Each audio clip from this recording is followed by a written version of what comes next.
Está a chegar aqui aos jardins do Palácio Presidencial o Presidente João Lourenço, exatamente para daqui a pouco então arrancar-se, dar início a esta coletiva de imprensa.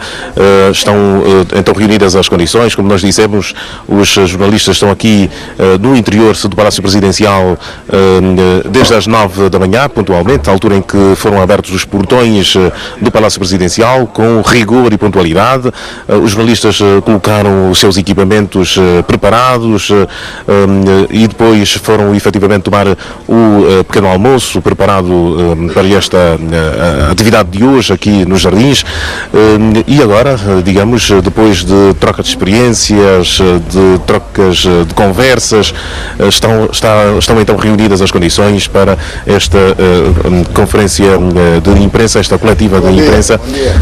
Está então a acomodar-se o Presidente da República. Daqui a pouco vai dar então início a este João Manuel Gonçalves Lourenço, Presidente da República de Angola. Caros colegas, vamos ouvir o que diz o Secretário para a Comunicação Institucional e Imprensa do Chefe de Estado angolano. Aquela que vai ser a segunda entrevista coletiva do Sr. Presidente da República do seu mandato. A entrevista propriamente não terá uma declaração inicial do Sr. Presidente, vamos fazê-la nos mesmos moldes que fizemos no dia 8 de janeiro passado. Há pouco tempo fizemos o nosso sorteio, será com base nesse sorteio que as perguntas serão colocadas.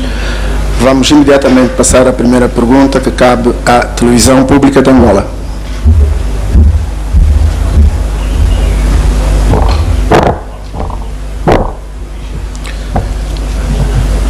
Bom dia, a Televisão Pública de Angola agradece a oportunidade. Eu chamo-me Isidro Sanhanga. Senhor Presidente, uma das medidas tomadas no âmbito do combate à corrupção e à apropriação ilícita de recursos do Estado é o repatriamento voluntário desses recursos. No entanto, dentro de dias, o período estabelecido para este repatriamento termina e nessa altura já se pode falar do sucesso ou o fracasso desta iniciativa. Qual é a expectativa do Sr. Presidente da República em relação à segunda fase, que será a do repatriamento coercivo desses capitais? E se as fortunas que serão alvo desse repatriamento já estão identificadas? Muito obrigado. Bom, falar em sucesso ou fracasso do programa, eu penso ser cedo. Não temos necessidade de correr. Um fenómeno que aconteceu ao longo de anos, não me parece que pudéssemos resolver em 6 meses. O período de graça concedido foi de apenas 6 meses. É evidente que quem quis aproveitar essa oportunidade bastante generosa por parte do Estado angolano deveria fê-lo. Quem não quis fazer pretende enfrentar o Estado angolano, com certeza que corre um sério risco não só de perder esses recursos, como de comparecer perante os tribunais. Portanto, nós estamos confiantes no êxito desta operação. A operação não foi estabelecida para ser realizada em 6 meses. 6 meses foi apenas o período de graça dado para que aqueles que de boa vontade quisessem fazê-lo repatriassem os seus recursos. Portanto, estamos confiantes que o tempo continua a jogar a nosso favor, uma vez que o programa tem data de arranque, mas não tem data do término. Portanto, o repatriamento coercivo começa a contar a partir de 26 de dezembro. Portanto, começa a contar a partir de 26 de dezembro. Não quer dizer que a 26 de dezembro, nessa data exata, teremos aqui os recursos todos. Portanto, Não é justo pensar-se desta forma. Arranca 26 de dezembro e não tem data limite. Pode levar 10 anos, 20 anos, leva o tempo que for necessário, no meu mandato ou no mandato de quem me vier a substituir. Nos próximos anos, isto é um programa para ter continuidade. TV Zimbo. Muito obrigado, bom dia, Sr. Presidente. Daniel Xavier, TV Zimbo. A minha questão está relacionada com o acórdão do Tribunal Constitucional, o acórdão 319 de 2013, que suspende a fiscalização dos atos do Executivo pelo Parlamento da República. O Sr. Presidente da República vinha sublinhado muito recentemente na reunião do Comitê Central, a primeira que realizou na qualidade de Presidente do seu partido, que desejava ser fiscalizado pelos seus atos do partido no poder. Pergunto ao Sr. Presidente se não deseja também que, na qualidade de titular do Poder Executivo, seja igualmente fiscalizado pelo Parlamento. Muito obrigado. Quando, na reunião do Comitê Central, eu dizia que deveríamos ser fiscalizados, somos todos nós. Ao fiscalizar-se o Executivo, evidentemente que se está a fiscalizar também o titular desse mesmo Poder Executivo. Portanto, não vamos separar as coisas. Eu sou o responsável pelo bom ou mau funcionamento do Executivo que encabeço. Portanto, essa vontade manifesta na sessão plenária do Comitê Central, a última, essa vontade mantém-se e os órgãos que têm esta possibilidade de fiscalizar, nomeadamente o Parlamento, através das audiências parlamentares que têm lugar, regra geral, a nível das comissões de trabalho, através das visitas parlamentares que são feitas às instituições, às províncias, aos municípios. Por essas vias pode-se e deve-se fiscalizar a ação do Executivo, aliás, coisa que, em certa medida, já vem acontecendo. Agência de Notícias Lusa.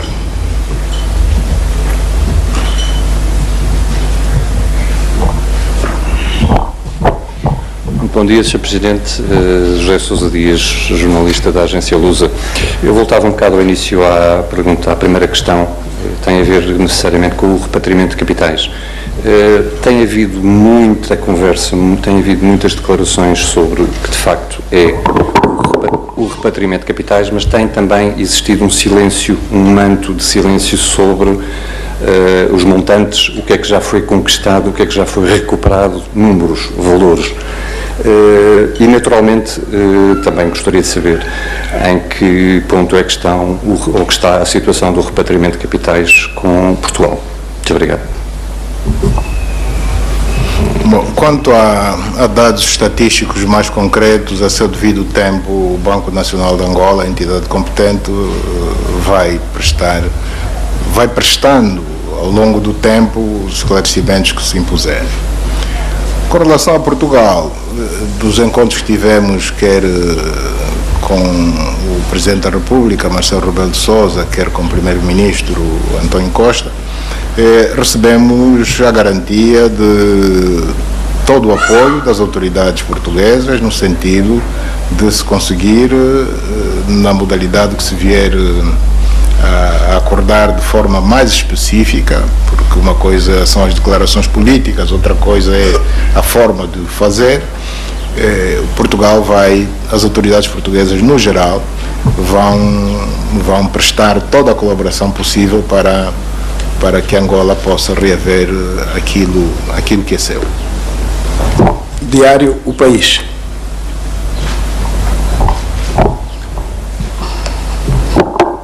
Bom dia, muito obrigada, Sr. Presidente. Nenhuma cidade angolana tem um sistema de transportes públicos funcionais. Pergunto qual seria a solução para que efetivamente os transportes públicos funcionassem como deve ser, se o Estado tem noção de quanto ganharia caso os transportes públicos funcionavam como deve ser e de quanto as famílias angolanas gastam em transportes públicos. Obrigada. O transporte público em Angola é é problemático e com certeza que o Executivo está atento a isso. Portanto, o Ministério dos Transportes está a estudar as melhores formas de resolver a problemática do transporte público, sobretudo para as grandes cidades, Luanda e não só. Evidentemente que também neste domínio nós contamos com a intervenção do setor privado. Há intenções de investimento privado neste domínio, sobretudo pretendendo investir em sistemas de monorail e outros equivalentes.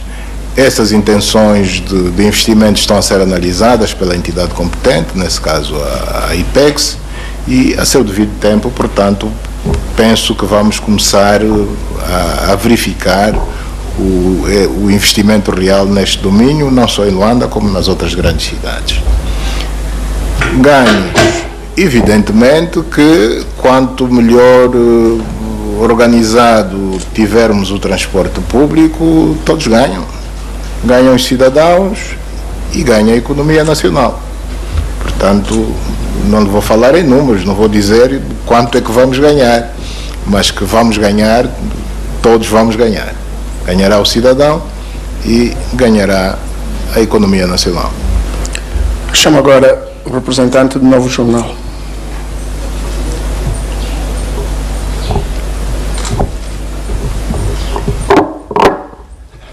Bom dia, Sr. Presidente.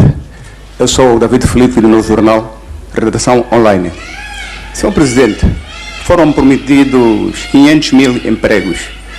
Queria saber, até data presente, quando já foram criados. Porque nós notamos ao longo desse ano, muitas empresas foram à falência e milhares de angolanos foram jogados no olho da rua. E notou-se também que a delinquência aumentou. E eu queria saber, Sr. Presidente, qual será o recado para a juventude desempregada? Bom, a delinquência aumentou numa determinada fase, mas posso lhe garantir que neste momento reduziu consideravelmente. E com relação à oferta de emprego, a oferta de emprego prometida no programa de governação do MPLA refere-se a um período de 5 anos, de um mandato e não a um período de 15 meses. Nós estamos a governar há escassos 15 meses. Não se pode esperar que aquilo que deve ser feito em 5 anos pudesse ter sido feito em apenas 15 meses. Tudo o que estamos a fazer na criação de um bom ambiente de negócios para que as empresas funcionem, que criem bens, criem serviços, produzam serviços e, consequentemente, emprego, é o esforço que está sendo feito no sentido de resolvermos, entre outros problemas, também o problema de emprego. Quando falamos na diversificação da economia, não só queremos aumentar a produção interna de bens e de serviços, queremos aumentar a exportação de bens, mas, ao mesmo tempo, com esta medida, pretendemos e estamos confiantes que vamos conseguir aumentar a oferta de empregos. Rádio Despertar. Obrigado, Sr. Presidente. Muito bom dia. Sou o Gonçalves Vieira, da Rádio Despertar. O Sr. Presidente tomou posse como titular do Poder Executivo há pouco mais de um ano e por aquilo que tem se constatado é que a condição social da população parece que piorou e pelos contactos que nós temos feito, digo nós, a Rádio Despertar, a população não vislumbra num quadro breve para a solução de diversos problemas que a própria população enfrenta e atualmente ainda verifica-se que os hospitais públicos continuam sem medicamentos nem materiais gastáveis, para além de outras dificuldades. E um dos estratos da nossa sociedade que diariamente também reclamam pelos seus direitos são os ex-militares inscritos na Caixa de Segurança Social das Forças Armadas Angolanas, que desde 2009 vêm reclamando pela reposição dos subsídios que, segundo dizem, foram retirados, foram cortados ao arrepio da lei pela direção da Caixa de Segurança Social. E eles também dizem que já escreveram várias vezes ao Sr. Presidente, mas até o momento não são respondidos e advogam mesmo que o Sr. Presidente domina o dossiê porque durante muito tempo foi o Ministro da Defesa Nacional. A pergunta é a seguinte: quanto tempo mais estes homens poderão esperar pela solução dos seus problemas? Bom, em primeiro lugar, dizer que o senhor acaba de violar um acordo. O que está acordado é uma pergunta por órgão de comunicação social. O senhor acaba de fazer duas. De qualquer forma, eu vou lhe responder as duas.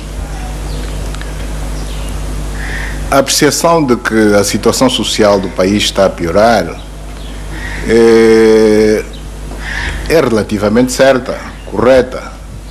Digo relativamente porque o bem-estar depende muito do volume de receitas que o Estado arrecada para poder fazer investimentos na área social.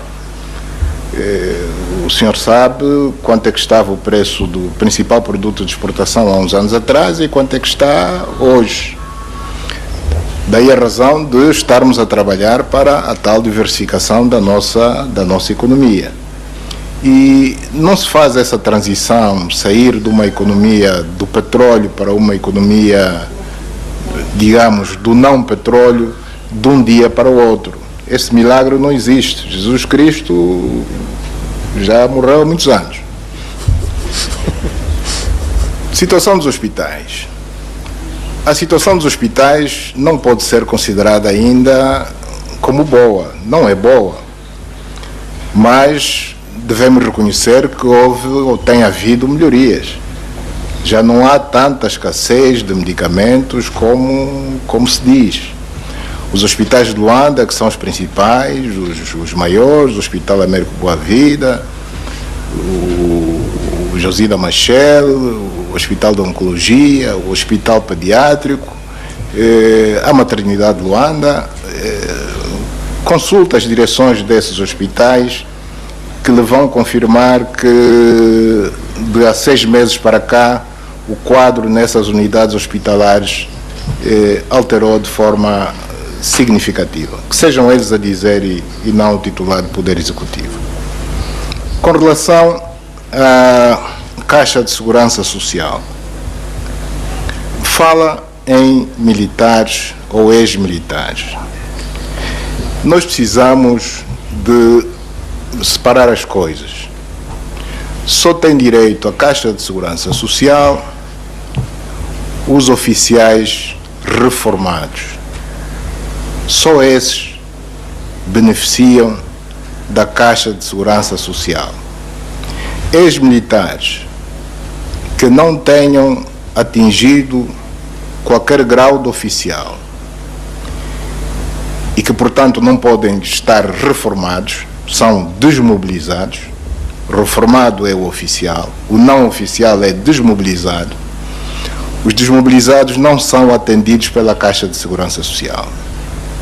Nós conhecemos a pressão que a UNITA vem fazendo nos últimos anos, confundindo as coisas no sentido de que os desmobilizados também sejam atendidos pela Caixa de Segurança Social. Isso não é possível. Portanto, isso não vai acontecer.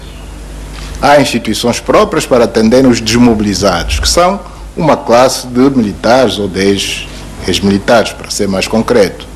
A Caixa de Segurança Social só atende oficiais na reforma. Voz da América. Muito bom dia, Sr. Presidente. Eu sou Manuel José, sou correspondente da Voz da América em Luanda. Eu vou aproveitar a deixa do Sr. Presidente ao responder o colega da Rádio Despertar, quando fala das instituições de saúde. Há um ditado que diz que a prática é o melhor critério da verdade. E o que noto na prática das elites angolanas, e incluo nessas elites Vossa Excelência, Presidente da República, há uma rejeição a roçar mesmo ao desprezo as instituições angolanas, sejam de saúde, de ensino, de turismo, enfim. Como? Quando estas elites, portanto, precisam da assistência médica, medicamentosa, é logo pegar um avião e ir posterior, ir à procura. No ensino a mesma coisa. Os meninos, até os meninos, como não podem ficar muito tempo lá fora, usam as escolas consulares. Exemplo, a escola portuguesa aqui, quase todos os meninos têm lá os filhos. As instituições de lazer, Sua Excelência acaba de nos dar recentemente um exemplo disso. No Gozo de Feira, que é seu direito, privilegiou Moçambique, o nosso país irmão. E a pergunta que faço é a seguinte, Sr. Presidente. Qual é a mensagem que essa elite transmite aos cidadãos comuns, os demais angolanos, quando fazem essa asserção, essa rejeição a essas instituições? Muito obrigado. Bom, nada lhe garante que eu nunca passei férias no meu país. O senhor está a fazer uma afirmação gratuita. Eu não nasci hoje e ao longo dos anos já passei férias no meu país N vezes. Desta vez entendi a convite do meu homólogo, o presidente Nyusi, de Moçambique, satisfazer o seu convite e fui passar férias a um país africano. Não fui à China, não fui à Conchichina, como sou dizer-se, fui aqui perto, a um país irmão africano. O facto de eu ser Presidente da República, não estou vedado de poder desfrutar deste direito. Com relação à utilização das unidades hospitalares ou não, é errado pensar-se que os cidadãos angolanos que se tratam lá fora só são da classe dirigente, e se calhar da classe dirigente do MPLA. A junta médica em Portugal, na África do Sul, está cheia de cidadãos angolanos. 90% deles são cidadãos comuns. Quem custeia essas despesas é o Estado angolano. É verdade que o ideal seria investir esses recursos aqui no país, na melhoria das nossas unidades, para pôr fim a essas juntas médicas. Mas isso não se faz num dia. Isso é para se ir fazendo.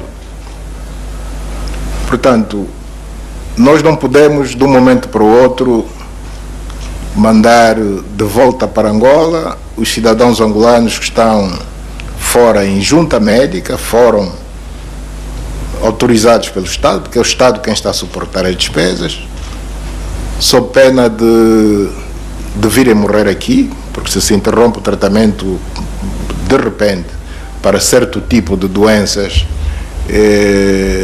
isso pode acontecer, e o Estado é um ente responsável. Isso nós não vamos fazer, apenas para não sermos acusados de estar a mandar gente para fora, mas que fique claro que quem se trata lá fora não são só os governantes e muito menos os dirigentes políticos do MPLA. Eu não sei se a clínica Girassol tem câmaras que registra a entrada e saída dos cidadãos. Se tem, com certeza que eu estou lá registado pelo número de vezes que entrei, não só enquanto Ministro da Defesa, como até agora já enquanto Chefe de Estado. Portanto, não façam afirmações gratuitas só para querer nos incriminar, porque isso nem fica bem. Portanto, é verdade que nós temos ainda muito trabalho a fazer no sentido de melhorar a qualidade dos nossos serviços sociais, de saúde, de educação. Nós nunca negamos isso. Nós nunca dissemos que temos um sistema de educação e um sistema de saúde dos melhores do mundo. Antes, pelo contrário, somos os primeiros a reconhecer as nossas insuficiências, e só reconhecendo as nossas insuficiências estaremos em condições de prestar atenção no sentido de inverter o atual quadro que, diga-se de passagem, não é bom, mas está cada vez menos mal. Folha 8.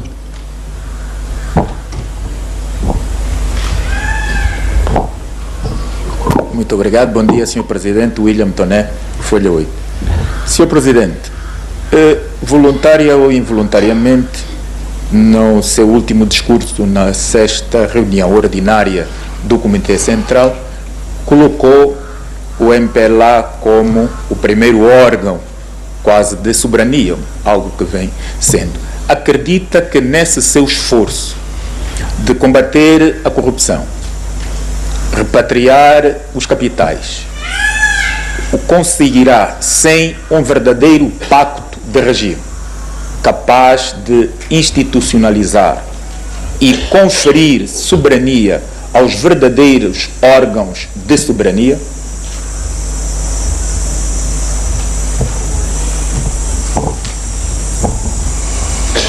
Eu vou lhe responder a pergunta, mas antes, se me permite, deixa-me voltar um pouco atrás a respeito ainda da questão da atenção a prestar à área social, saúde e educação, para dizer que, tanto essa questão não foi colocada por si, foi pelo seu colega quando se deu. Em 2018, estava contemplado no Orçamento Geral do Estado 3,6% desse mesmo orçamento dedicado à saúde. Para o orçamento acabado de aprovar, para 2019,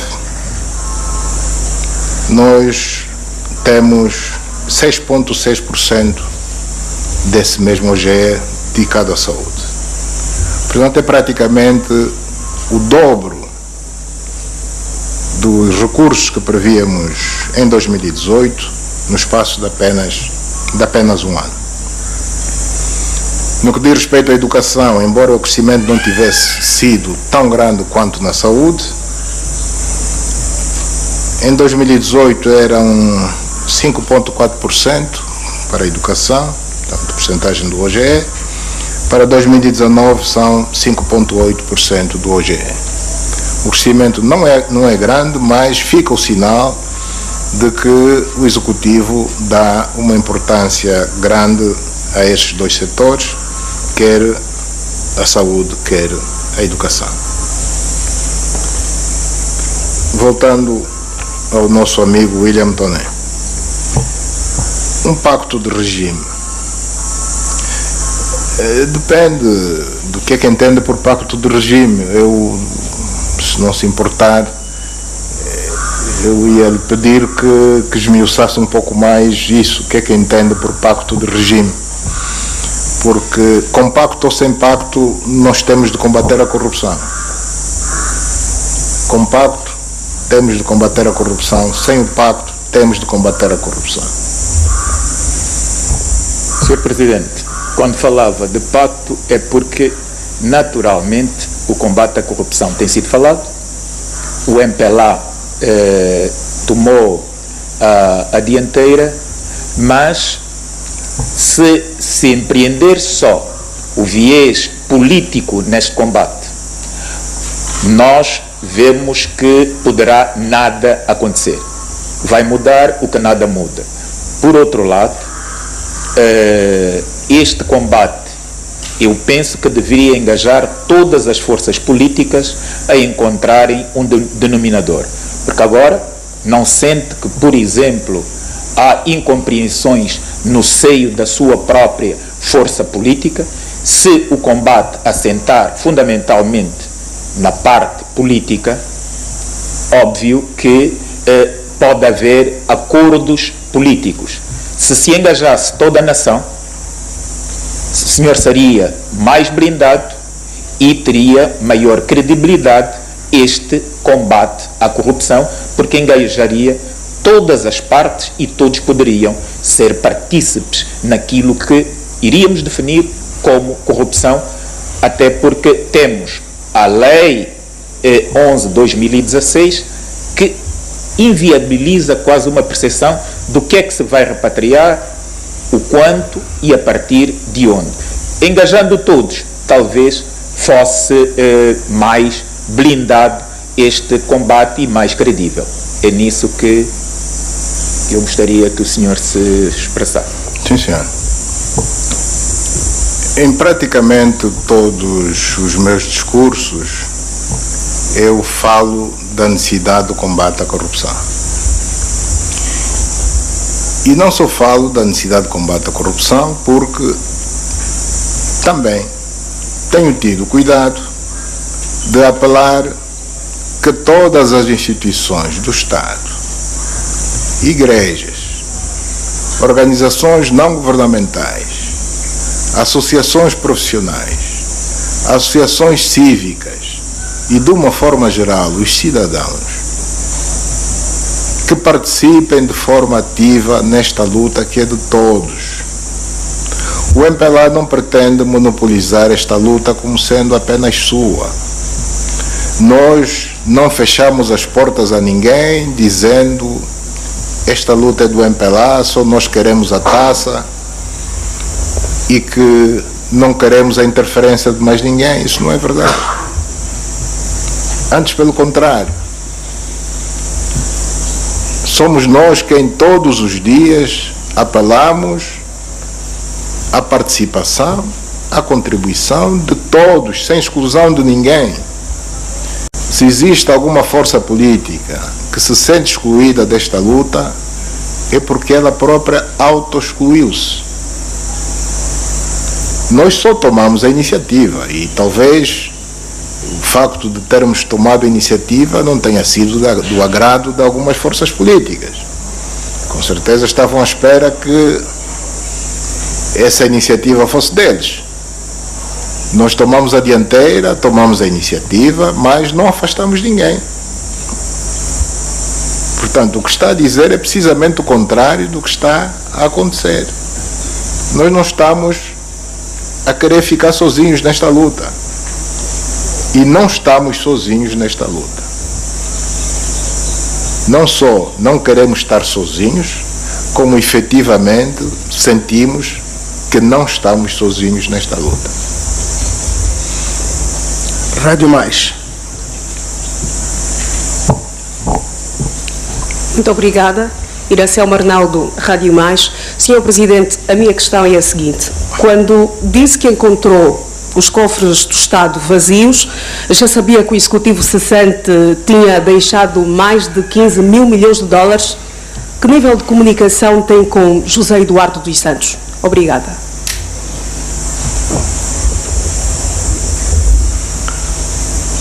Bom, com relação a esta questão, o importante é diferenciarmos de forma clara o que são as reservas internacionais líquidas, para que fim se destinam, qual é o caráter desta reserva, como o próprio nome diz, é uma reserva, como deve ser gerido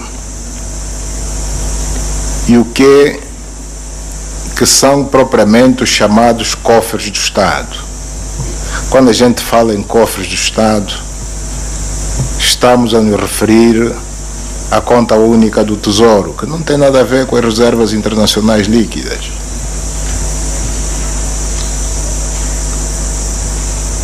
Os ministros, membros da Comissão Econômica, vieram a público explicar precisamente isso. E o que ficou claro é que o que havia na conta única do Tesouro não dava para pagar mais do que 5 meses de salário da função pública, apenas isso. E o país parava, não vivia, não fazia mais nada, salvo pagar salários à função pública durante 5 meses, exatos 5 meses. Portanto, não houve nenhum mistério no que foi dito. No discurso político, há coisas que devem ser entendidas. Quando a gente diz encontrei os cofres vazios, ninguém está a querer dizer que encontrou zerados. O vazio não é sinônimo de zerado. Portanto, eu penso que este tipo de linguagem deve ser entendida. MFM. Muito bom dia, Sr. Presidente. Para mim é uma honra. Eu peço desculpas, há uma segunda, as pessoas estão a fazer mais do que uma pergunta, contrariamente ao acordado. Há uma segunda pergunta do seu colega que o antecedeu: qual o meu nível de relações com o Presidente José Eduardo dos Santos? Eu considero normais, não tenho razões, não tenho motivos para não ter boas relações pessoais. Como dizia, para mim é uma honra, chamo-me Ernesto Samaria, a Rádio MFM e toda a sua audiência agradece. A nossa pergunta é a seguinte: o Sr. Presidente exonerou no princípio do mandato do Senhor o Secretário para os Assuntos Económicos, Dr. Carlos Panzo, por estar implicado num processo penal aberto pelas autoridades suíças. Por que razão mantém proteção ao engenheiro Manuel Vicente, quando um tribunal português deu como provado recentemente o crime de corrupção ativa a um procurador daquele país? Muito obrigado. Sim, senhor. Muito obrigado. Portanto, o senhor afirma que eu protejo o engenheiro Manuel Vicente. Vai ter que explicar bem isso, o que é que entende por proteção. O engenheiro Manuel Vicente não é membro do Executivo, não é ministro. Contrariamente à situação do Dr. Panzo, que na altura em que recebemos a notificação das autoridades judiciais da Federação Suíça, era membro do governo. Já nessa altura, o engenheiro Manuel Vicente não era membro do Executivo. Não era vice-presidente, não era ministro de Estado, não era ministro. Portanto, fica difícil entender o que é que o senhor quer dizer com dar proteção ao engenheiro Manuel Vicente. Eu dou-lhe a oportunidade de explicar melhor, se assim o entender.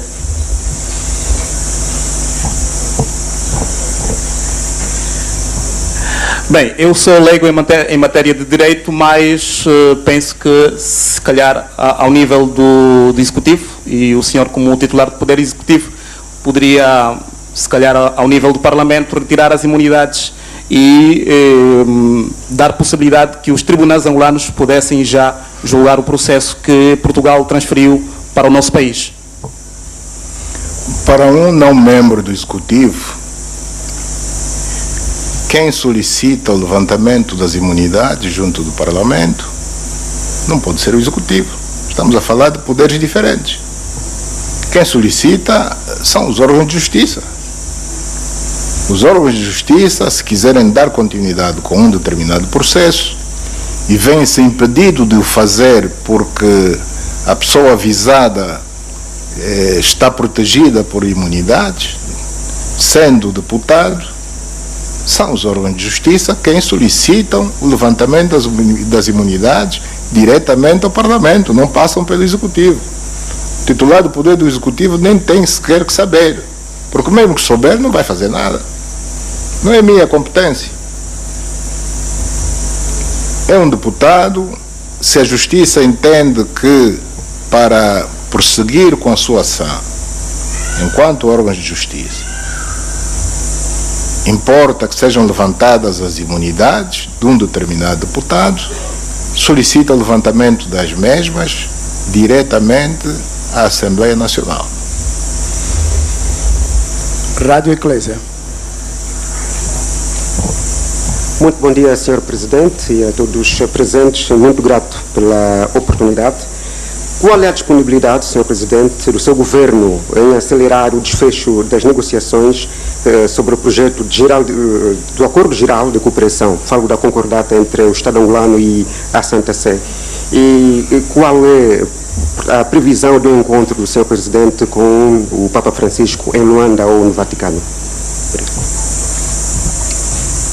Bom, a esse respeito, devo dizer que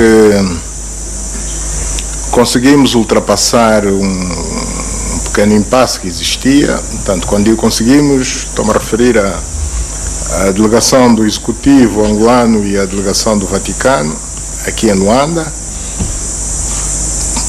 E feito isso, portanto, a versão negociada, acordada, foi remetida ao Vaticano para o Vaticano se pronunciar, e nós estamos à espera da posição do Vaticano. Portanto, neste momento, o que se passa é que o Vaticano é que nos deve dizer, falar ou propor datas de assinatura, acordar conosco se a assinatura será feita em Luanda, se será no Vaticano, se será na presença do chefe de Estado angolano, se não, não tem que ser necessariamente. Portanto, uma coisa é a assinatura do acordo e outra coisa é a minha visita de Estado ao Vaticano. O Vaticano, como sabem, é um Estado, da mesma forma que eu realizei visitas de Estado a outros Estados. Com certeza que algum dia acontecerá, espero que seja o mais breve possível, a visita de Estado ao Estado do Vaticano. Semanário Expresso. Bom dia, Sr. Presidente. A questão que eu coloco é a seguinte: o senhor tem feito um esforço notável na captação de investimento estrangeiro, no combate à corrupção e na mobilização da sociedade. A verdade é que sente-se no dia a dia que os seus ministros e auxiliares são tomados por um sentimento de medo na tomada de decisões que são da sua responsabilidade. Isto tem emperrado sobremaneira o funcionamento da máquina e, por tabela, complica a vida dos cidadãos. A questão que eu coloco é como ultrapassar esta situação. Obrigado. Bom, preferiu chamar-lhe sentimento de medo. Eu não lhe chamaria assim, mas o que devo dizer é que o que está em curso no nosso país é um processo, não digo inédito, porque já aconteceu em outros países, na Itália, mesmo no Brasil, alguns com sucesso, outros sem sucesso, mas é um processo que exige muita coragem, muita determinação, e é normal haver num momento ou noutro uma certa vacilação, mas que nós temos a certeza que o tempo vai acabar por esbater. Portanto, isso nunca foi feito em Angola. Estamos a ensaiar uma aplicação de políticas que já constavam do nosso ideário. Portanto, nos programas do partido que sustenta o Executivo, a necessidade do combate à corrupção não nasceu em setembro de 2017. O nosso programa, ou os nossos programas de anos atrás, sempre preveram a necessidade do combate à corrupção. A única coisa que aconteceu é que, surgiu, por sorte, esta equipa que, de forma corajosa, está a conseguir arrancar do papel aquilo que sempre foi o desejo do MPLA, sempre foi o desejo do povo angolano, não perpetuarmos a situação que o país vivia até relativamente pouco tempo.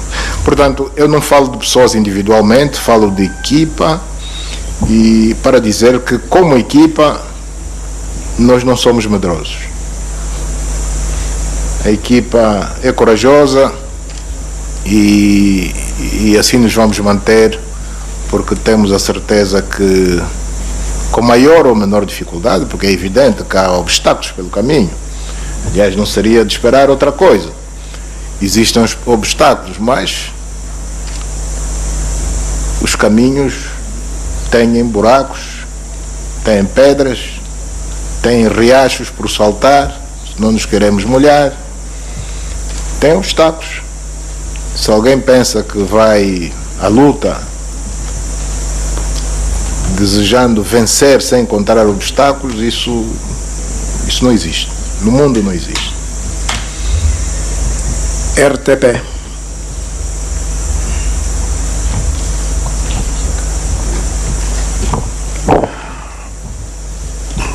Obrigado. Eu sou o presbítero Lundães, RTP.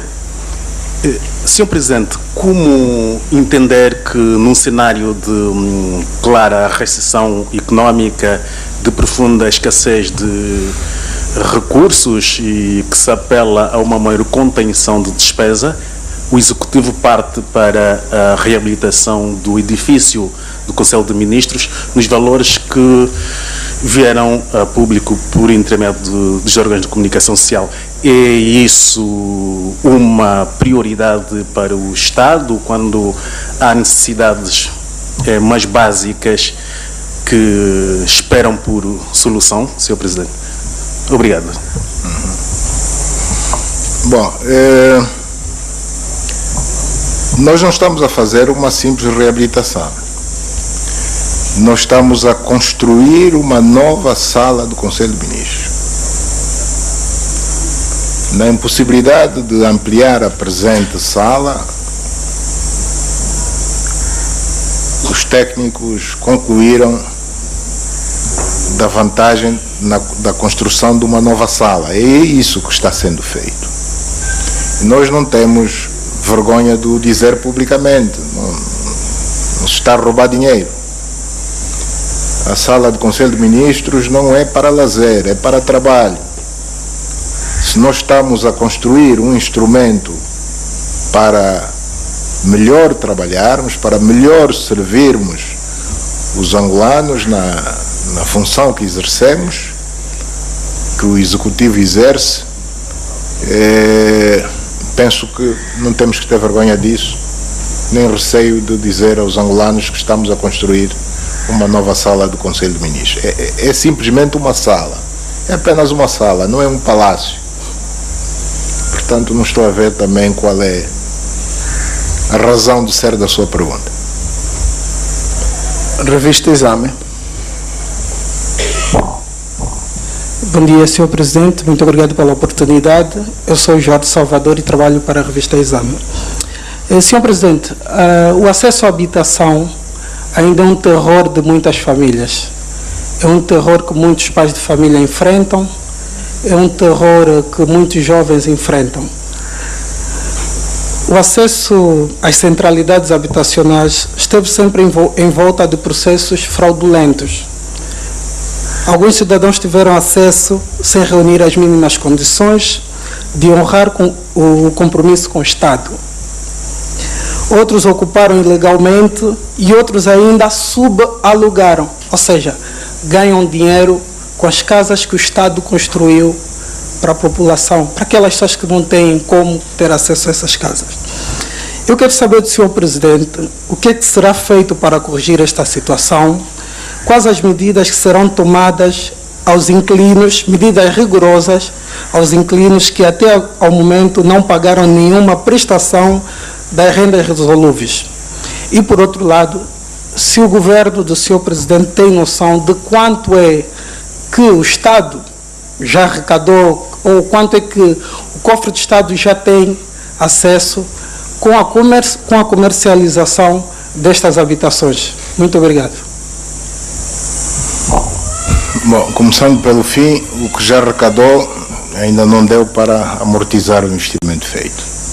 Aliás, o período de amortização leva sempre alguns anos. Que medidas é que foram tomadas ou serão tomadas no sentido de corrigir esses males? Bom, eu acredito que algumas medidas já vêm sendo tomadas. Talvez não as suficientes. Precisamos de continuar a corrigir esta situação que está errada.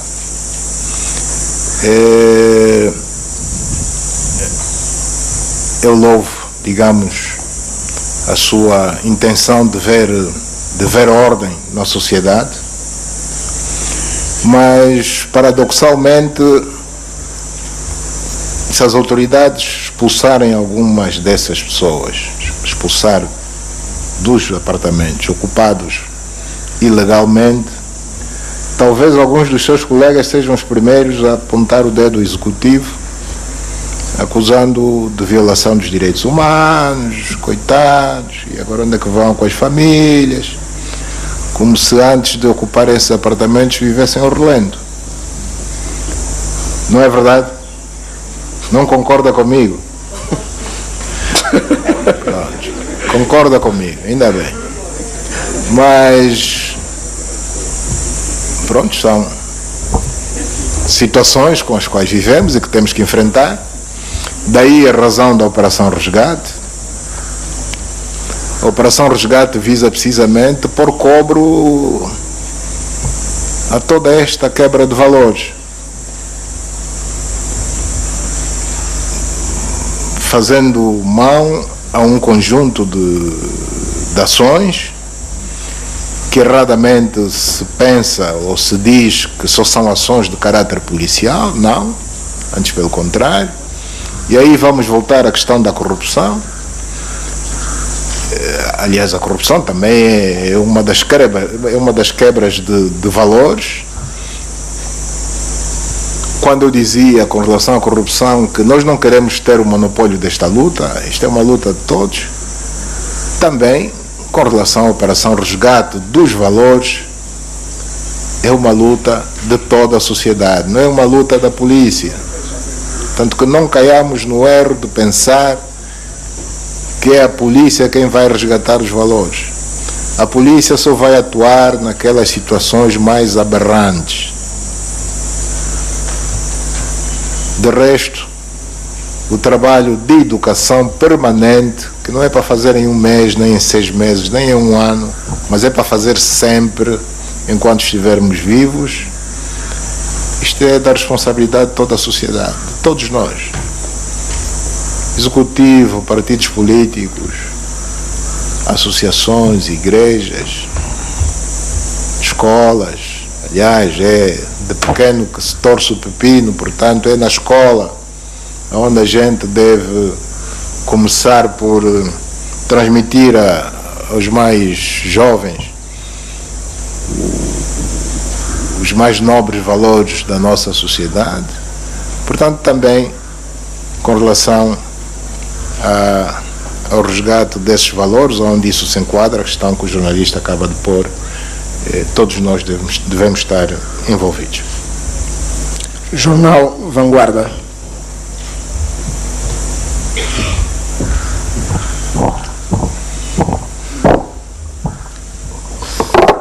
Bom dia, Sr. Presidente. Bom dia a todos. Bom, o Sr. Presidente já revelou que é um árbitro atento. Eu não posso fazer mais do que uma pergunta. Acabam de dizer isso mesmo, que para mim é uma tortura.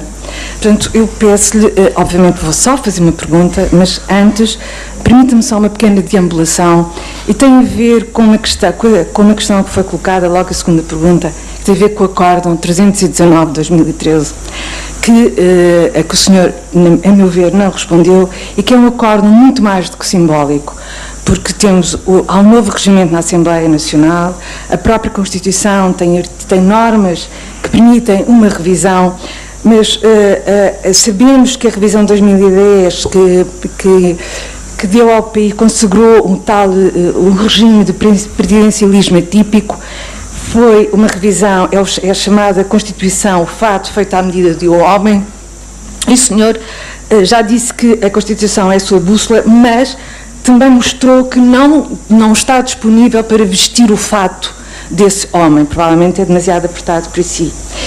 E também, que tem a ver com isso, há uma questão que o Vanguarda tem colocado insistentemente, que é a questão da remodelação governamental. Nós até já avançámos, seria até ao final do ano, o Sr. Presidente não nos quis fazer a vontade, mas quando avançamos na remodelação governamental, não fazemos por acaso, escrevemos porquê, e tem a ver com estas questões. Ou seja, o senhor tem desestruturado, digamos assim, tudo o que vem da governação anterior, e tem aqui estas duas questões. Isto não é a minha pergunta, e se me permite, esta é a minha batota. A minha pergunta é, porque o senhor já nos habituou nas suas intervenções, são sempre intervenções cuidadas, escolhidas, que normalmente os seus discursos e as suas entrevistas a órgãos de comunicação social até agora estrangeiros. A única entrevista que deu ao angolano foi também para um órgão de comunicação social estrangeiro.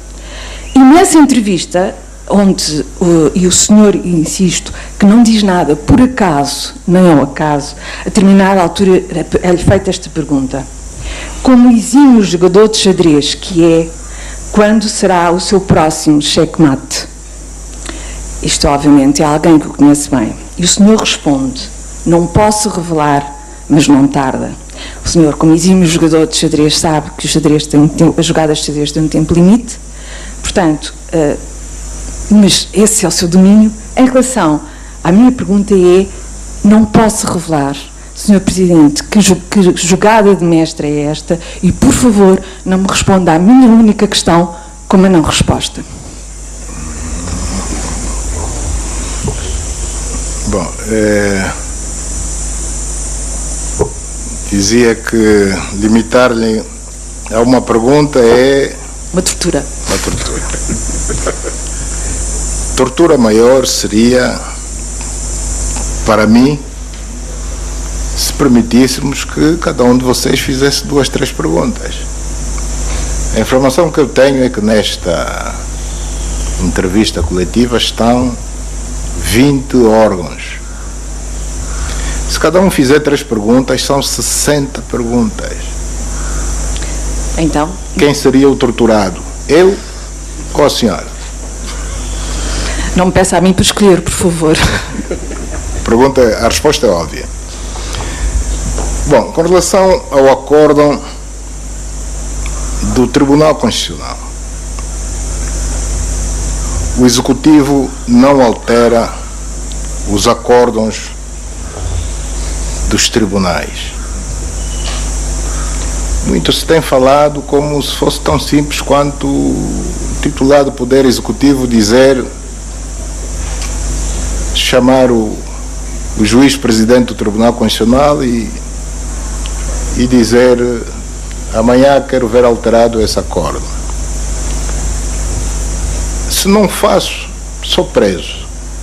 Se o faço, sou preso também, porque estarei a violar a separação de poderes. Então onde é que eu fico?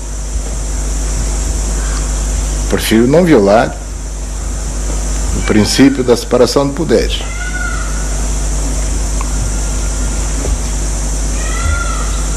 Jogada de xadrez. O xadrez é jogado, é um jogo a 2. Portanto, tem que me dizer quem é o meu adversário. Ainda ninguém me disse. Quer dizer que pela primeira vez falou ao acaso? Quem é o meu adversário? Um jogo de xadrez joga-se contra alguém. Então digam quem é o meu adversário. Por enquanto estou sem adversário, por isso é que o checkmate tarda a chegar. TV Record. Bom dia, Sr. Presidente, bom dia a todos. Record TV África, aqui na Santos. Melhorar o que está bem, corrigir o que está mal é lema seu. E a bandeira de combate à corrupção foi hasteada muito alto, dentro e fora de Angola. Pretendia saber, em 2019, que os angolanos podem esperar da sua governação em relação à resolução dos seus problemas sociais básicos, no qual não vamos acrescentar apenas saúde e educação, mas saneamento básico e mobilidade rodoviária. Obrigada, Sr. Presidente. Bom,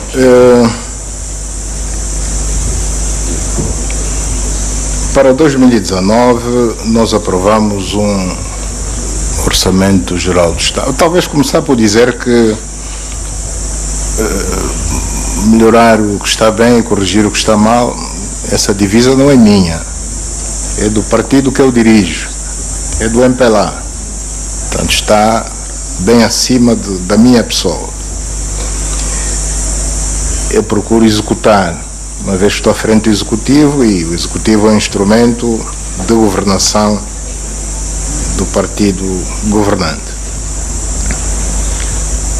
Para o orçamento de 2019, nós temos indicadores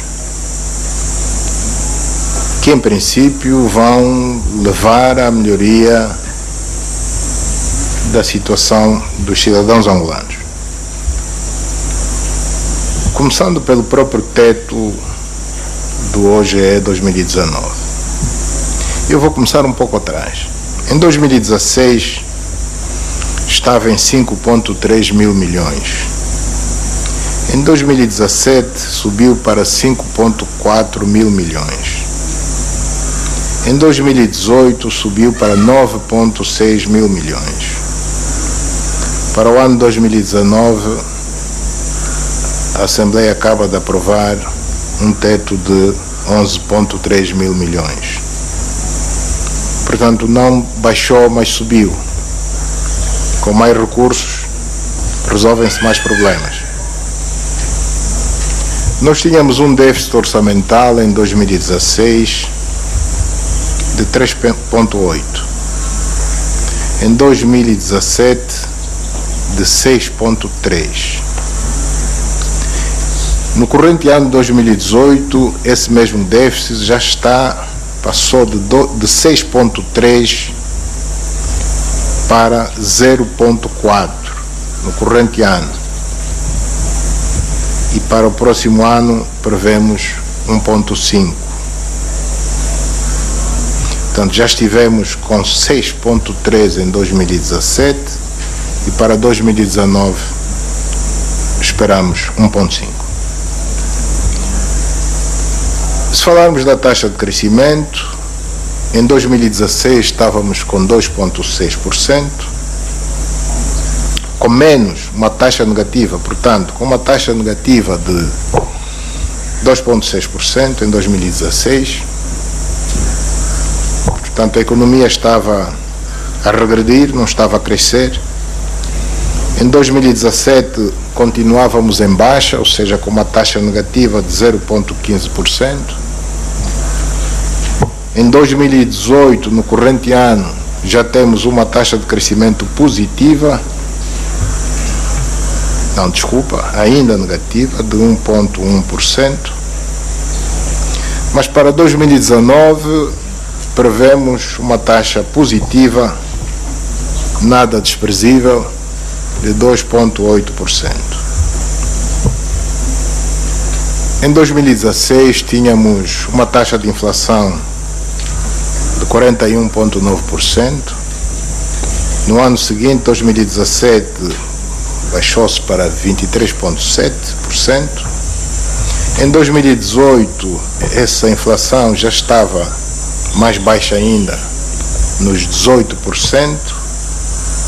Mas para o próximo ano, e daí a novidade que não é novidade, porque vem no OGE, que já foi aprovado, para 2019 prevemos uma taxa de inflação de apenas 15%. Não é que seja boa, podia ser melhor, mas quem já teve 41,9% há apenas 2 anos atrás, passar de 41,9% para 15%, só temos que nos dar por satisfeitos, se não quisermos ser ingratos.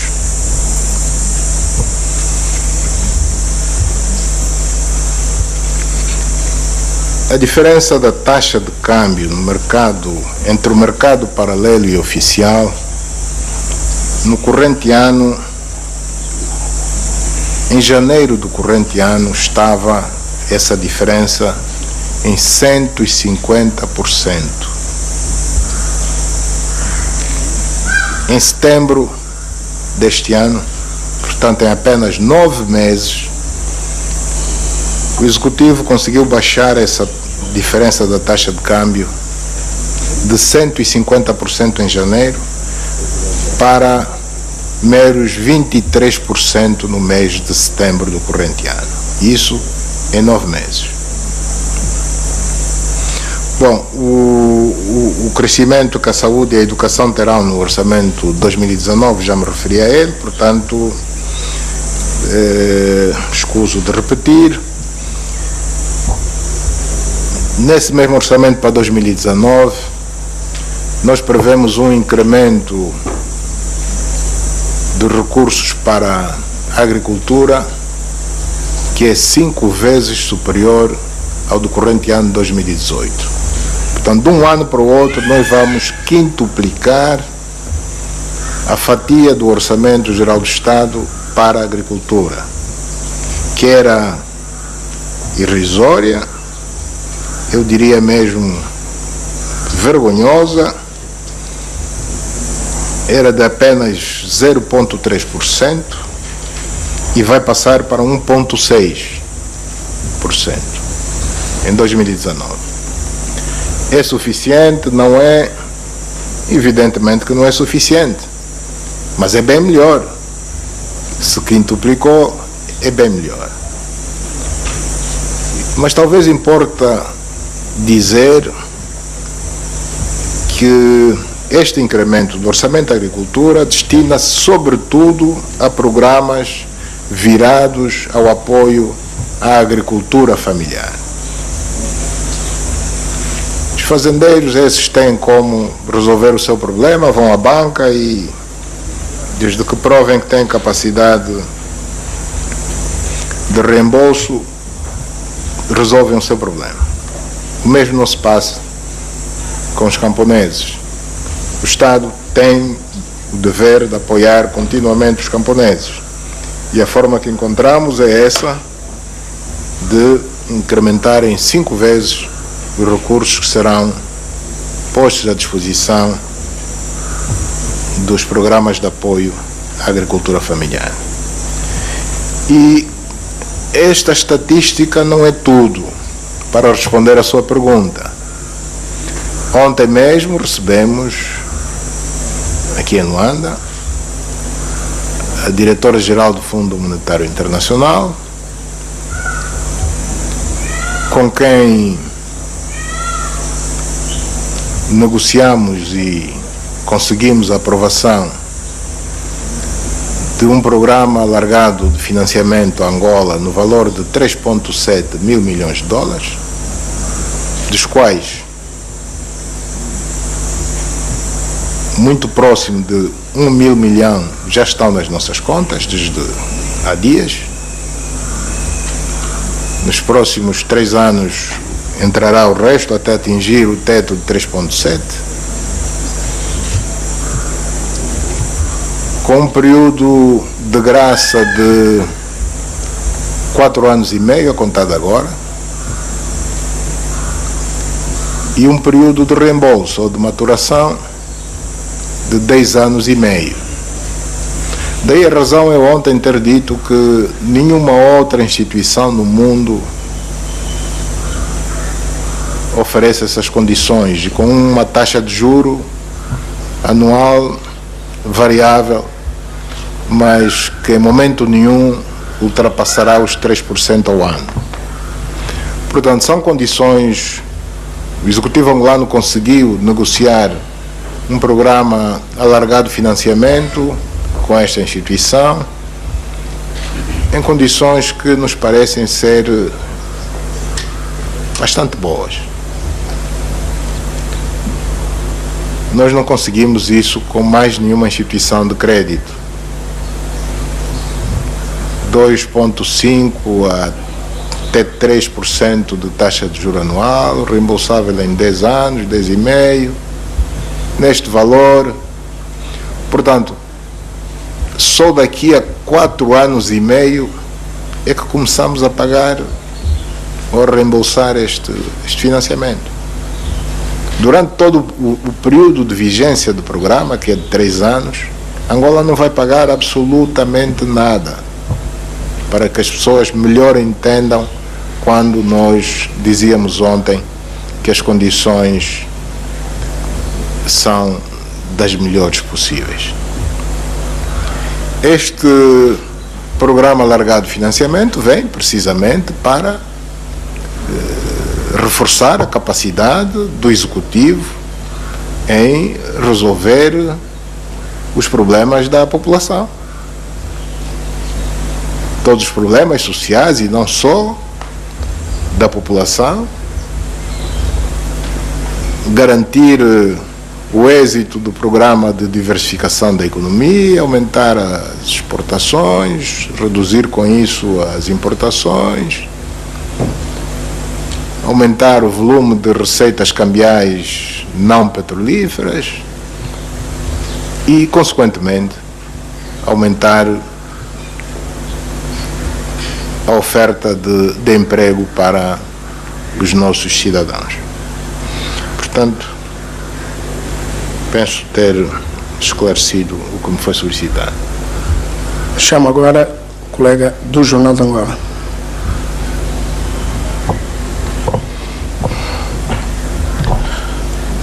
Bom dia, Sr. Presidente. Sou Santos Vilola, do Jornal de Angola.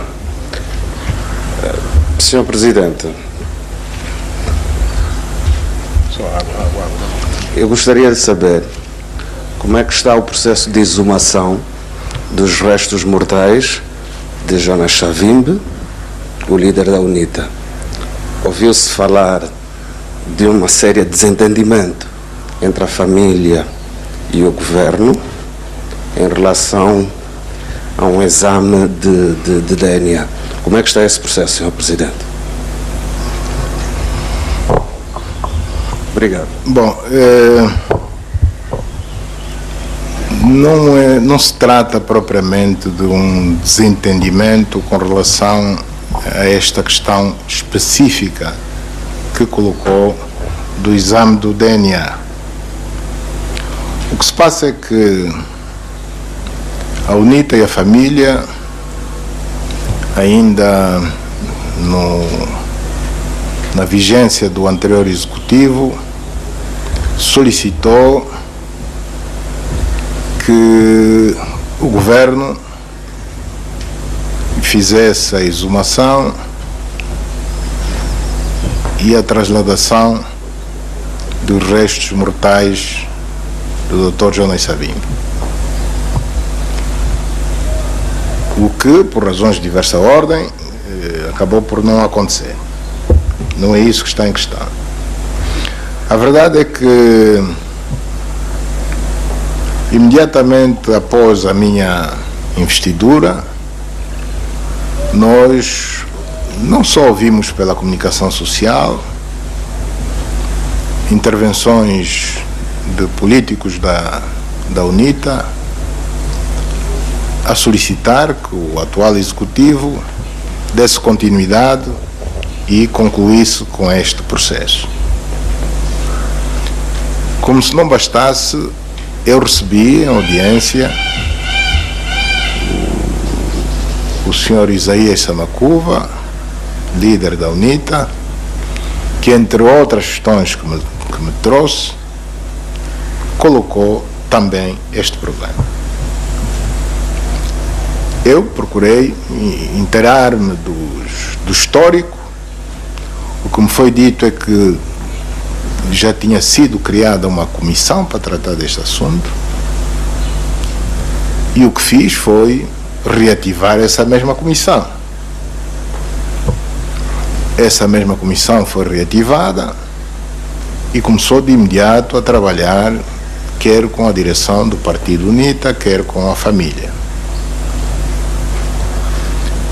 Portanto, a UNITA queixava-se de lentidão neste processo. E nós procuramos satisfazer a sua ansiedade de ver o caso resolvido o mais rapidamente possível. E assim o fizemos. E trabalhando sempre em conjunto, portanto, a Comissão do Executivo, a direção da UNITA e a família, no sentido de tornarmos realidade o desejo quer de uns, quer de outros. E o que devo dizer é que, neste momento, no que ao Executivo diz respeito, nós estamos em condições de realizar esta operação a qualquer momento.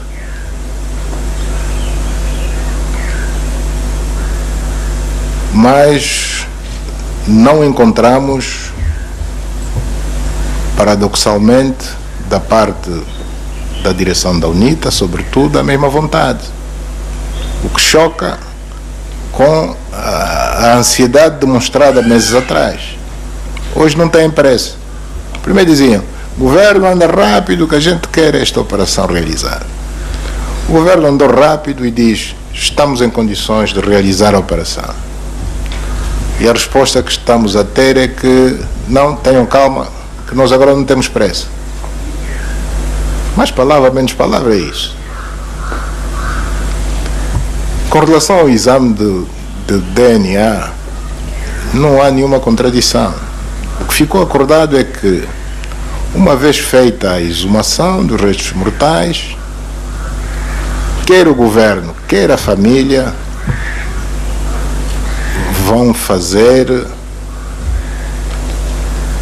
a partir de amostras, o tal exame de DNA para confirmar que efetivamente são os restos mortais dele.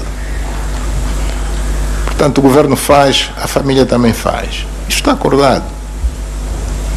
Nós estamos preparados para fazer. E logo a seguir depositar os restos mortais na localidade escolhida pela direção da UNITA e pela família. Portanto, é preciso que a opinião pública saiba do que realmente se está a passar. O que se está a passar é isso.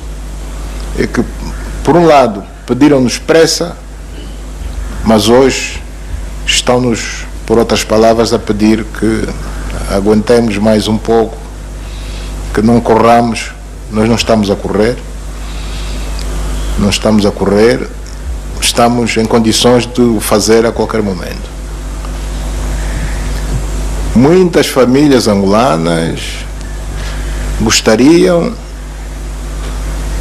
que o Estado angolano também os ajudasse a localizar os restos mortais dos seus familiares tombados durante o conflito armado. Localizar, exumar, transladar. Bom, quem tem essa possibilidade está a querer desperdiçá-la. Portanto, é um caso para pensar. Rádio Nacional de Angola. Muito bom dia, Sr. Presidente. Manuel Esperança, Rádio Nacional de Angola. Sr. Presidente, a abertura informativa nos órgãos públicos tem vindo a ser uma marca muito notada do seu mandato.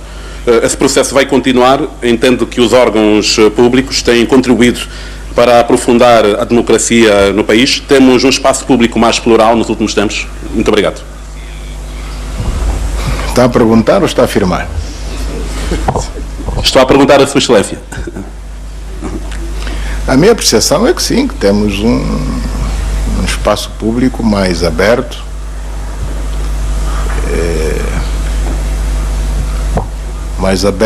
e é para continuar.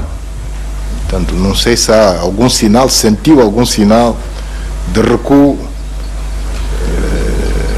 Se sentiu, é um falso sinal, porque não existe a intenção de recuar.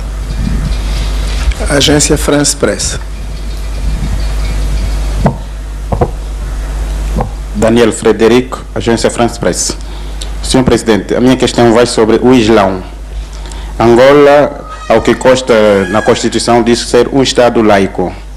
E ao que consta é que é um dos únicos países em África que ainda não aceitou oficialmente o Islão, ou a religião islâmica, cuja sua coexistência nos últimos anos tem sido marcada com atos de encerramento de mesquitas, condenação dos seus fiéis por estarem a ler livros.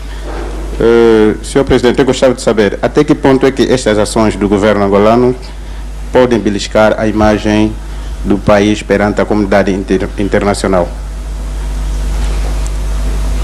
Bom, os dossiês são para ir sendo resolvidos. Nós tivemos durante muitos anos o dossiê Rádio Eclésia, expande, não expande, expande, não expande. Este é um dossiê que hoje pertence ao passado, portanto está ultrapassado, está resolvido. A questão do reconhecimento do islamismo em Angola, sabe que Se por um lado a Constituição diz que somos um Estado laico, e somos de facto, por outro lado há aspectos de ordem cultural que também devem ser tidos em conta, nomeadamente o facto de maioritariamente Angola ser, ou Angola não digo, mas a população angolana ser maioritariamente cristã, tanto de várias confissões cristãs, não só a católica como outras. Bom, isto não é fator impeditivo para a não permissão de outras confissões. O que se passa é que ela não está reconhecida, mas não se pode dizer que aqueles crentes nessa religião que estão impedidos de praticar. Tanto é assim que até a praticam na via pública, pelo que é do nosso conhecimento, encerrando vias, dificultando a vida do cidadão comum no dia a dia, e nunca ninguém os molestou pelo facto de estarem a rezar na via pública, que até é um local impróprio. Portanto, é uma questão que para nós não é tabu. Nós temos que enfrentar as questões de frente, com frontalidade, e as entidades competentes com certeza que estão a analisar, quer esta, quer a aprovação de outras confissões religiosas que têm pedidos feitos e ainda não estão autorizados. Portanto, não se pode destacar apenas esta, mas ela se enquadra num grupo de umas quantas que ainda não estão autorizadas. O processo decorre e vamos aguardar o seu desfecho. E dizer que não é verdade que as pessoas são detidas pelo simples facto de serem apanhadas a ler o Corão. Isto eu desminto categoricamente.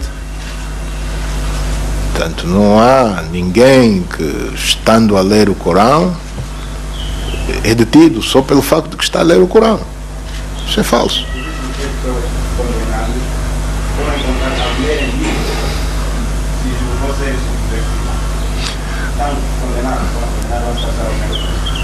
Não deve ser o Corão, não acredito. Não foi ao Corão, por lerem livros.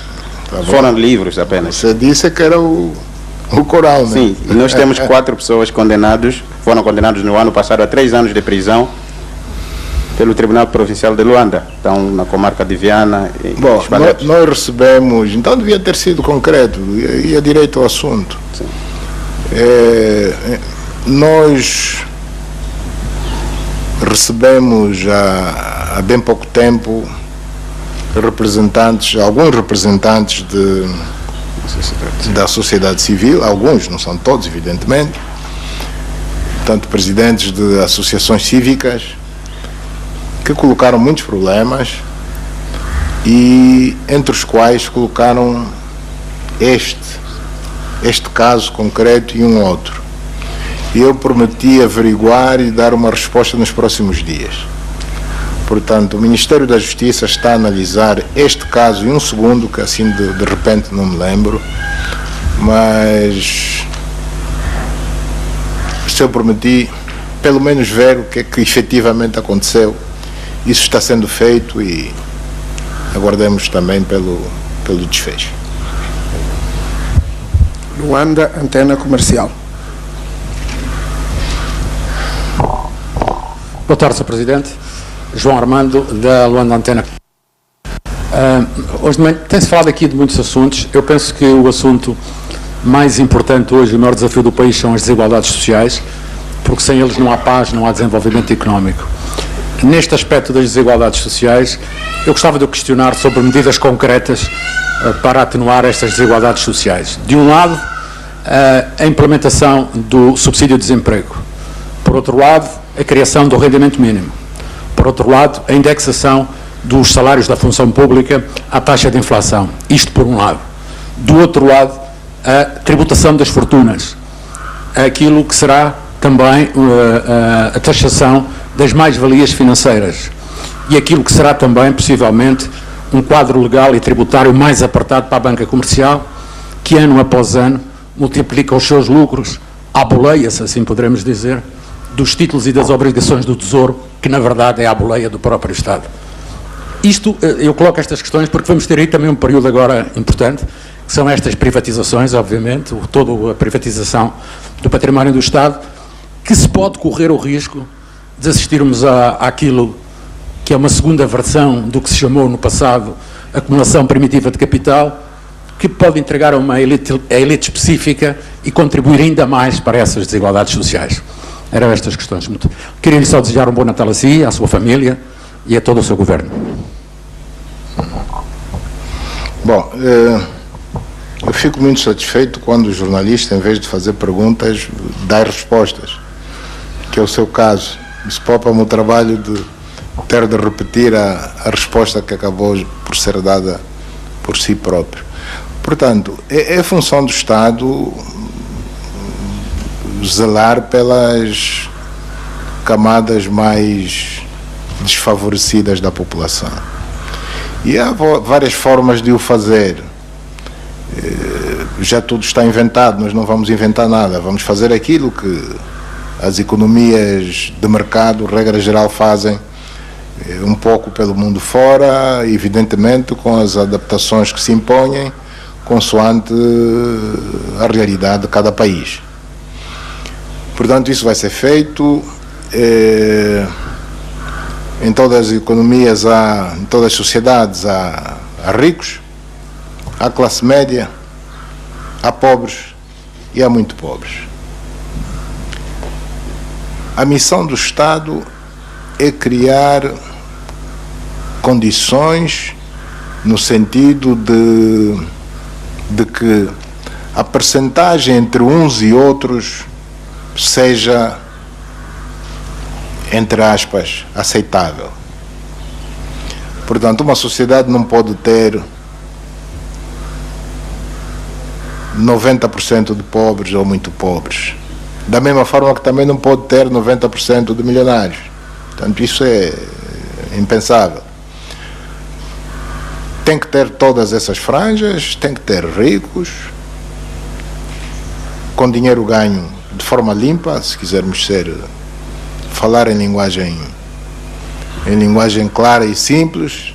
Portanto, ser rico não é crime, o rico não é necessariamente corrupto, isso que fique bem claro. Nesta nossa luta contra a corrupção, nós não estamos a lutar contra o rico, porque se não haver rico não há riqueza, e o país tem que ter riquezas. Os ricos têm que dar emprego aos pobres. Portanto, tem que haver ricos, desde que não atropelem a lei e as normas que qualquer sociedade define como limites. Isso para dizer que, se a pobreza atingiu níveis assustadores, o Estado deve tomar medidas no sentido de fazer baixar consideravelmente esses níveis considerados assustadores de pobreza. Com um conjunto de medidas que eu não vou aqui enumerar, algumas delas o senhor jornalista acabou de o fazer. Eu peço desculpas, a segunda questão. Acabou por pôr duas perguntas. A última. Privatizações, pronto. Sim, senhora, privatizações. Bom, nós queremos fazer as privatizações de forma correta. Ou seja, nós não vamos entregar o património do Estado a nenhum grupo específico de bandeja. Não vamos fazer isso. Porque, aliás, é isso que nós estamos a combater. Se fizermos isso, então é melhor irmos para casa, né? Não estamos a fazer nada. Nós queremos privatizar de forma correta. E as formas corretas são conhecidas. Por via do concurso público, por via da Bolsa de Valores, se existe, por via do mercado de capitais, que no fundo é um embrião da Bolsa. Portanto, será por esta via que a privatização vai ser feita. Nós não vamos tirar do Estado para entregar a algum privilegiado. Portanto, fique descansado que isso não vai acontecer. A agência Angola Press.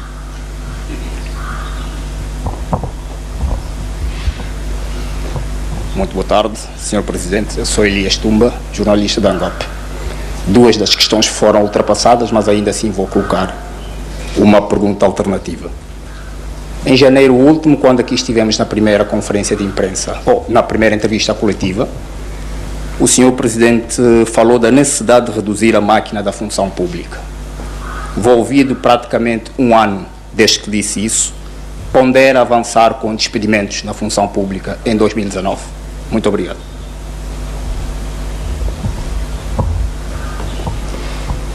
Bom, esta é uma questão que é melindrosa, porque nós estamos com uma taxa de desemprego de cerca de 20% e todas as ações que levem ao crescimento dessa taxa devem ser sempre muito bem ponderadas.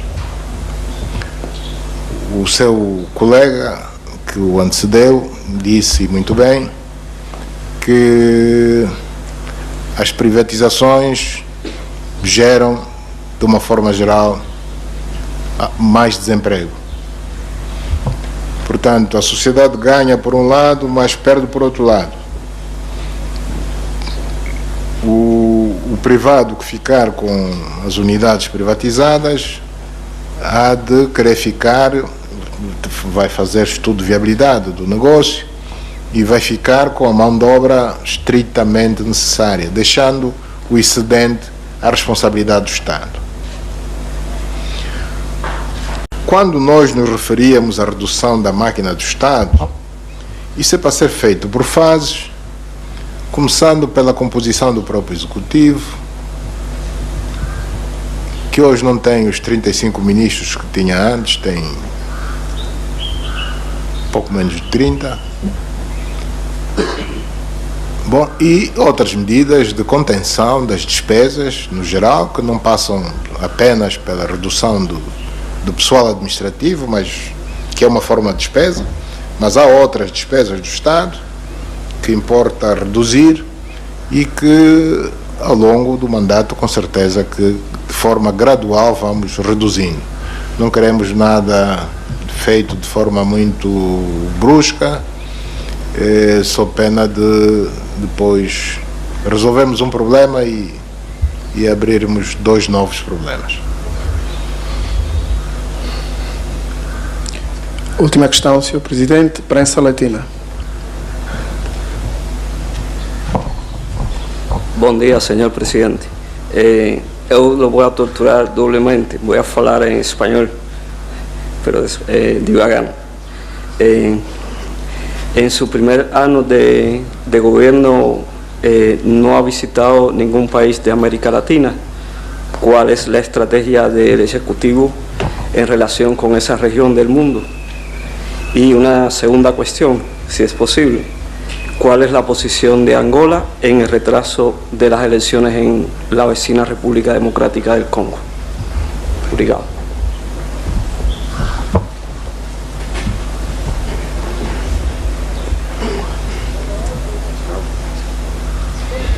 Sim, de facto, nos 15 meses do meu mandato não visitei nenhum país da América Latina. Mesmo assim, há quem seja da opinião de que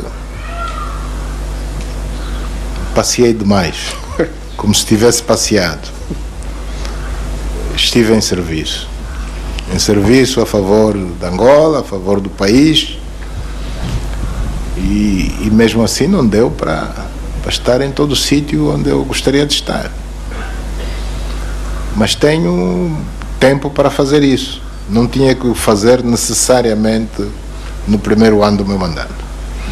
Portanto, nós vamos visitar, não digo todos, mas alguns países também da América Latina. Em princípio, o que eu posso garantir é que está mais ou menos já palavrado entre eu e o meu homólogo cubano, Díaz Canelas, visitar Cuba ou no fim do primeiro trimestre do ano, 2019, ou no início do segundo trimestre do ano. Trimestre. Portanto, em princípio, com relação a Cuba, está mais ou menos assegurado, bastando apenas que, a nível das diplomacias, se acertem em concreto as datas da visita. Com RDC. Relação ao nosso vizinho, nosso país vizinho, RDC, eu não tenho opinião. Portanto, eleições num país são uma matéria que, em princípio, tem a ver com o próprio país, as autoridades do país, os partidos políticos, os concorrentes e não concorrentes, a sociedade civil. É evidente que gostaríamos todos de ver que elas tivessem lugar na data inicialmente aprazada, mas também acredito que terá havido razões objetivas de força maior que levaram ao adiamento das eleições por cerca de uma semana. Portanto, só os próprios congoleses sabem das razões reais que levaram a esta decisão. Eu penso que por 7 dias